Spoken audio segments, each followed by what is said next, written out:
বলছিলাম আমার ভাই শুভ মানে শুভান সরকার এখন কেমন আছে? এখন কন্ডিশন অনেক স্টেবল আছে, আগের থেকে অনেক ভালো আছে। আর আজকে ওনাকে কেবিনে শিফট করা হবে। সঠিক সময় ব্লাডটা পাওয়া গেছিল বলেই কিন্তু আমরা ওনাকে বাঁচাতে পেরেছি।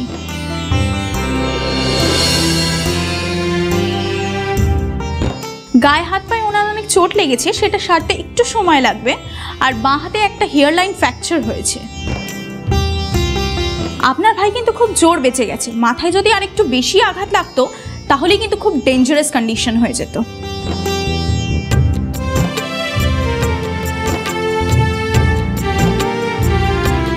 Thank god. আমি জানতাম ঠাকুর আমার ভাইটাকে ঠিক রক্ষা করবে, আমার কথা ঠাকুর রাখবে, জানতাম। ঠাকুর কি আর সাড়া না দিয়ে পারে? তুমি আমার ভাইটাকে বাঁচানোর জন্য এক বিন্দু জলও মুখে তোলোনি। সারা রাত ধরে শুধু ঠাকুরকে ডেকে গেছো।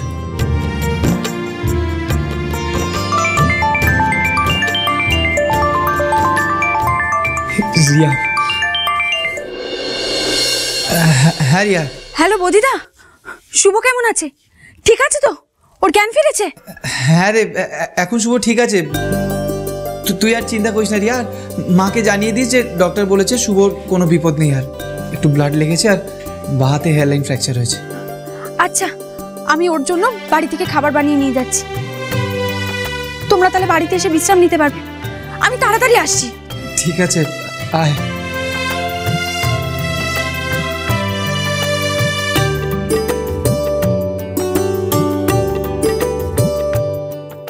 মা, বদিদা ফোন করেছিল। শুভ এখন স্টেবল আছে, আর কোনো চিন্তা নেই।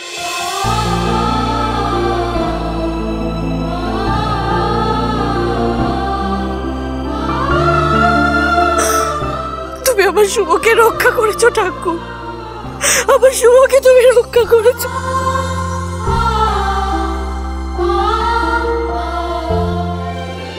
ওনার সাথে বেশি কথা বলবেন না, ওনাকে রেস্ট নিতে দিন এখন।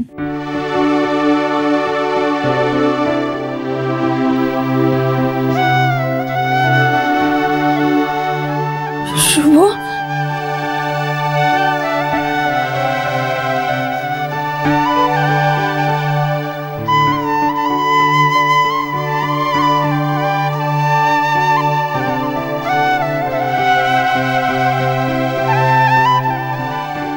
শুভ এখন ঠিক আছিস তো? ঠিক আছে।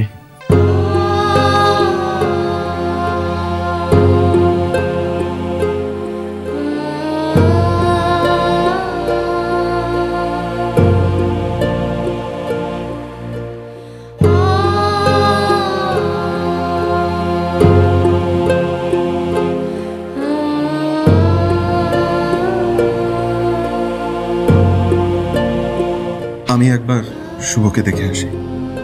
হ্যাঁ যা।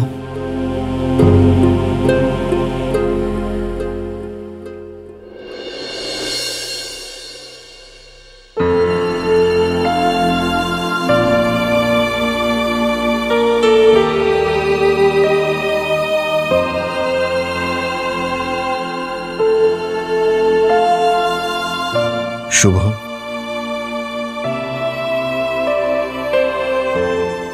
মেজদা ভাই তুই এসছিস? আমি জানি তোর এই অবস্থা আমার জন্য হয়েছে, কিন্তু আমি তোকে প্রমিস করছি শুভ, আর কোনোদিনও এমন কোনো পরিস্থিতি তৈরি হতে দেব না যার জন্য আমার পরিবারের লোকেদের এত বড় বিপদের মুখে পড়তে হয়। যে ভুল করেছি তার প্রায়শ্চিত্ত করব আমি।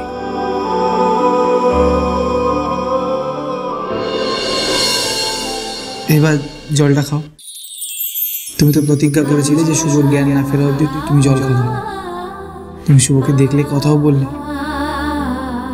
এবার জলটা খেয়ে না।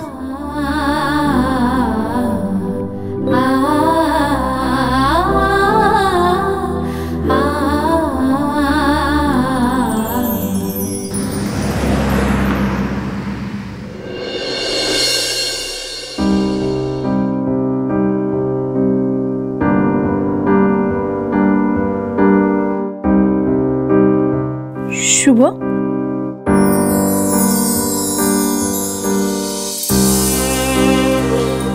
তুই এসেছিস? আসতে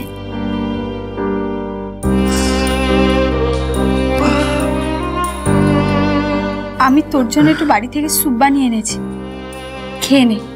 বাবা, তুই আমার জন্য স্যুপ বানিয়ে এনেছিস? হজম হবে তো? হজম না হলে সাথে দুটো হজমি গুলি খাইয়ে দেবো। তাতে কি হবে?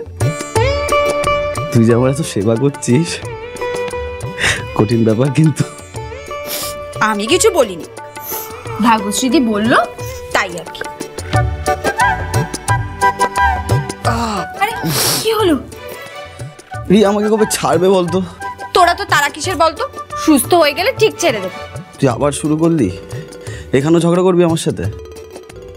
আচ্ছা, আমি যদি মরে যেতাম তাহলে কার সাথে ঝগড়া করতে বলতো?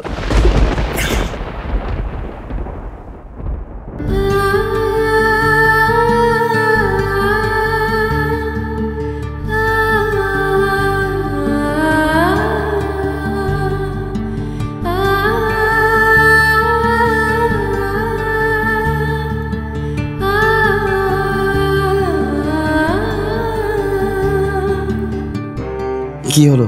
খবরদার বলছি, তুই না একদম এসব আজে বাজে কথা বলবি না। আমি এত সহজে তোর ঘাট থেকে নামবো? তুই বুড়ো হবি, আমি বুড়ি হব, তারপর তোমরা ঝগড়া করবো। এত সহজে আমার হাত থেকে তোর মুক্তি নেই। তুই ভয় পেয়ে গেছিলি না? হ্যাঁ তো, আর একদম এসব আজে বাজে কথা বলবি না।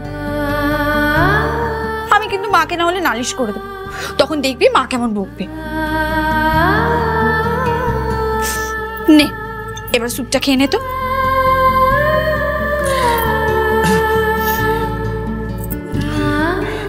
আস্তে আস্তে। এটা কিন্তু ফ্যাক্ট, তোর সাথে ঝগড়া না করলে আমার পেটের ভাত হজম হয় না। দেখিস আবার বেশি ভালো ভালো কথা বলা শুরু করে দিস না। তুই বাড়ি ফের না, তারপরে দেখাচ্ছি ঝগড়া কাকে বলে।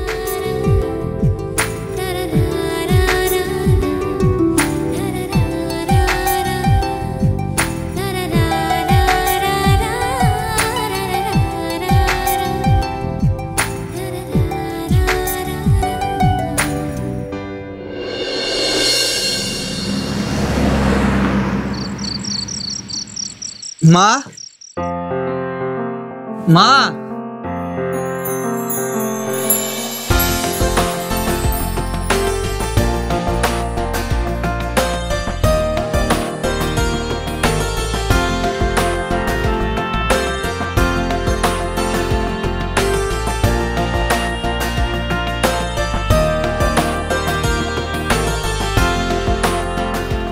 মা একদম ঠিক আছি মা, কেঁদো না তুমি, দেখো একদম ঠিক আছে, কিচ্ছু হয়নি মা, একদম কেঁদো না।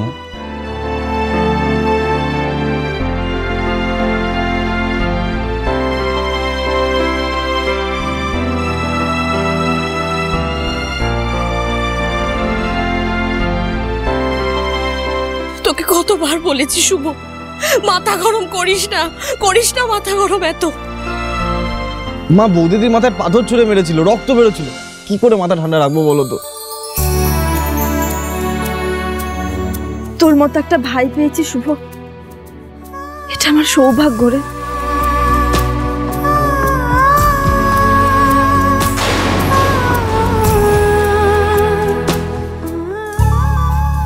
রূপ, এত ইমোশনাল হওয়ারও কিছু হয়নি। It was just an accident, nothing else. এটা তুমি কি বলছো রুষা?